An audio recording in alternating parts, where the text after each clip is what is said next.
From Lagos, the nation's commercial capital, this is the News at 10. Live from Channels Television. Reporting tonight, Ijoma Onyato.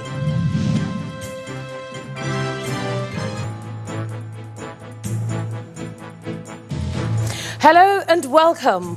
Governors of North Central states unanimously agree to adopt community policing in the face of rising cases of kidnapping, armed banditry and killings. APC national leader Bola Tinubu breaks silence on controversial Amotekun regional security initiative, calls for dialogue over contending issues. Lassa fever threatens more lives in Delta, Kano, Enugu and Ondo states, with 21 deaths recorded so far. And Chinese authorities temporarily shut down public transport system in virus-hit Wuhan, where deathly coronavirus broke out. Plus, we'll have business, sports, news from Abuja, the EFCC, and then we'll head off later to our studios in London. On business news tonight, federal government's first bond of the year oversubscribed as Debt Management Office offers 5, 10 and 30-year instruments at the auction. On sports news tonight, Manchester United forward Marcus Rashford set to be sidelined for 2 to 3 months after suffering a fracture in last week's English FA Cup third-round replay against Wolverhampton Wanderers. And from Abuja, trial of former Attorney General of the Federation and Minister of Justice Mohammed Aduke and 6 others suffer setback following EFCC's inability to serve charges on all defendants.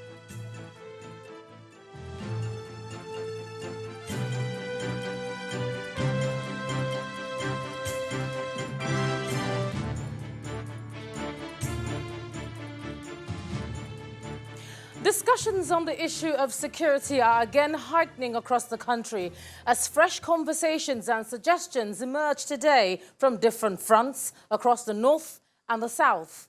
First, the governors of the North Central states met to discuss the security challenge in the region following the wanton killings, armed banditry and cases of kidnapping.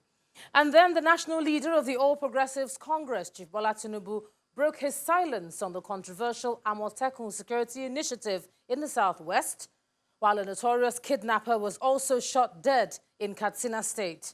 The situation seems to be getting more national attention, and that's where the News at 10 kicks off tonight, as the governors of the North Central region unanimously agreed to adopt community policing in their domains to tackle insecurity. Through community policing, stakeholders and residents become active in addressing the problem of crimes and curb other criminalities in their various communities at an early stage.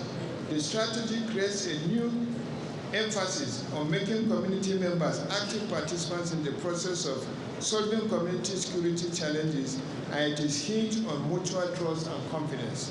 You allow these people to come with arms, and they are going about with them freely. Meanwhile, you are not allowing farmers to have cutlasses, that they are weapons. This is not right. It is unfair, and it is unlawful. A criminal will not carry AK-47, and our policemen will carry AK-47 and engage each other. There are more sophisticated weapons. Let's equip our police and security agencies with more sophisticated weapons, and let's confront the idiots on the street. Let us not concentrate on traditional or the old technology, because the criminals are getting too high. They are using technology. We need to operate an all-inclusive system so as to accommodate everyone. The government of Nasarawa State, after due consultation with all the member states, resolved that the Security Summit meeting be revived and be held on a quarterly basis. Now, while the North Central governors try to address the security problems, one of them, Governor Samuel Ortom of Benue State, seems to be raising an alarm that the bloody clashes between the farmers and herders may resurface with the winding up of the military operation Wellstroke. His comment is in reaction to the escalation of the matter by the state chapter of the Christian Association of Nigeria following an alleged influx of herdsmen into farming communities. Governor Otom says the Christian body does not want the military to be withdrawn to prevent a repeat of the 2018 killings. I personally met with Mr. President and delivered my protest letter, and he acted on it by sending it to the defense headquarters that constituted the Operation Weststroke. And what I have received here today is the delegation from the Chief of Defense staff to verify the presentation I made to Mr. President. So they have received reports. They are going around. They are visiting the IDPs camps themselves. They are talking to stakeholders. They have also spoken to me. And I told them my recommendation that at least for the next 1 year, Operation Weststroke should still remain here. Because since that plan went out, criminals have started flooding back to Benue State. And herdsmen have come in their numbers with sophisticated weapons. Even in my farm that is situated right in Makurdi, last weekend, we were attacked. And livestock guard vehicle was shot at severally, and the tires depleted, and and they ran away until we called the army, who came and they started running away from us. But they had sophisticated weapons. And today, as I talk to you, they are occupying many parts of my state, in Agatu, in Makurdi, in Kwande, in Logo, in Guma, and in Katsina, and so on. So they are there in their numbers with sophisticated weapons. So you see the situation where it is getting. We don't want to begin to look for self-help. So we want the conventional security apparatus of the state to support us and completely. And staying with security matters, Amotekun, that's the new word that's crept into Nigeria's security and political circles since the Southwest governors launched the initiative over 2 weeks ago. Well, since then, there have been several reactions to the initiative, with some political analysts seeking the opinion of the national leader of the ruling All Progressives Congress, Chief Bola Tinubu, who is also a two-time governor of Lagos State.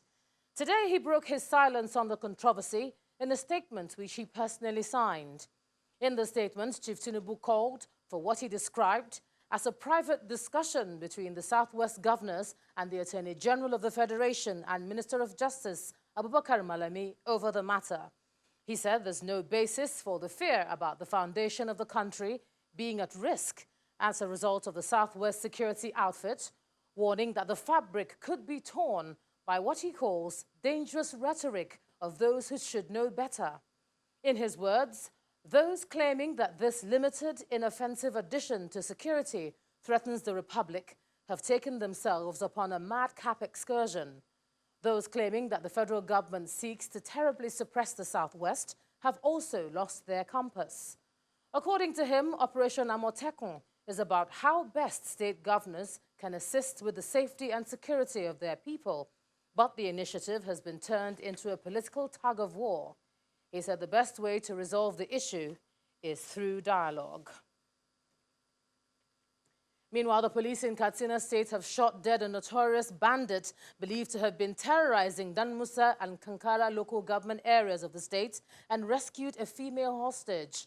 Now, that's been confirmed by the spokesman of the state of the police command, Gambo Issa, who explained that a joint operation of police, military and repentant bandits had raided a kidnappers' camp in Matazu local government area. He says after a fierce gun battle with the bandits, the security forces killed one of them and rescued a 30-year-old nursing mother along with her 7-month-old son from their captors. Mr. Issa adds that the victims have been taken to hospital for treatment and have been reunited with their families. Well, that's not all, because we'll have more security issues and talking about it. We'll have more of that a bit later on in the bulletin. And when we do, we'll talk to Major General Cecil Esekaigbe, and we will join him from our studios in Abuja around that time. But for now, let's move on to some other stories concerning health. The outbreak of Lassa fever is threatening more lives in Delta, Kano, Ondo, and Enugu states, where a total of 21 people have been confirmed killed by the virus, and that's as of today. In Enugu State, a 75-year-old woman died today at the State University Teaching Hospital. The permanent secretary in the State Ministry of Health, Dr. Ifeanyi Agujiobi, explains that the victim never traveled to any state where such disease exists, but still contracted it. He says the ministry has commenced the decontamination of all sections of the hospital where the patient was managed, including the ICU unit. Contact tracing and sensitization of health workers that may have come in contact with the victim is ongoing. A similar story played out in Kano State, where 3 persons have been confirmed dead from that virus. There are 2 medical doctors and a patient at the Aminu Kano Teaching Hospital. The Commissioner for Health in the state says the surveillance rate in Kano State has improved as the government has swung into action to contain the spread. Over in Delta State, the state government confirmed the death of 1 person from Osisandokwa East local government area and a corps member who is also affected with the virus. According to the Delta Commissioner for Health, Dr. Ononye Modi, the corps member is currently responding to treatment and all health facilities have been placed on red alert. At FMC, the case that was reported, the lady from Osisa that passed, I think the diagnosis was made after she had passed. The body is still at FMC, but will be properly disposed of shortly. We do not allow those bodies to stay beyond. I think last time was about a week. We gave to him. Usually within 14 hours, he said, good. So it's no disposed of immediately. The other case of a young man, I'm told is negative. Positive. Okay, but he's responding to treatment. Yeah, the guy in Ira, the second person that came was moved to Ira. And result, I'm talking about this morning or whatever. Okay. But the key part of it was that even whilst awaiting the result, the drug so applied to him was effective in bringing his state under control. We can simply say from the report I have that he's stable, and we should expect him back to Delta, when his treatment is completed. Let's move away from health matters briefly now. The chairman of the Economic and Financial Crimes Commission is giving an assurance that the former Minister of Petroleum, Dezani Alison Madueke, will be extradited from the UK before the end of this year. Mr. Ibrahim Magu was speaking to journalists in Ibadan, the Oyo State capital, after an inspection of the ongoing recruitment exercise for new intakes into the commission. He wondered why the former minister has been enjoying protection outside Nigeria when the UK authorities obviously could not compile charges against her, except those provided by the EFCC. The EFCC boss also adds that the Commission has concluded plans to make vote buying difficult for unscrupulous politicians in the forthcoming elections in some states, while the Commission's recent clampdown on suspected internet fraudsters is in order. We'll bring her down. I'm telling you, they will bring her here. This year, we must get her. Because they have no reason to keep her. Why should you... They have not taken her to court. And this is 5 years. We are in the 5th year. Why should you be investigating one matter for 5 years? And it's a straightforward case. It's a financial crime investigation. It's not a murder case that's really very... This is a straightforward case. If you don't have any evidence, sufficient evidence to establish any offense, bring her back. We have more than enough evidence to take her to court. I don't know why they are protecting her. Release her, let her come back to Nigeria. Yes, they are giving her protection. Yes, for whatever reason. And they are yet to disclose whatever offense she has done.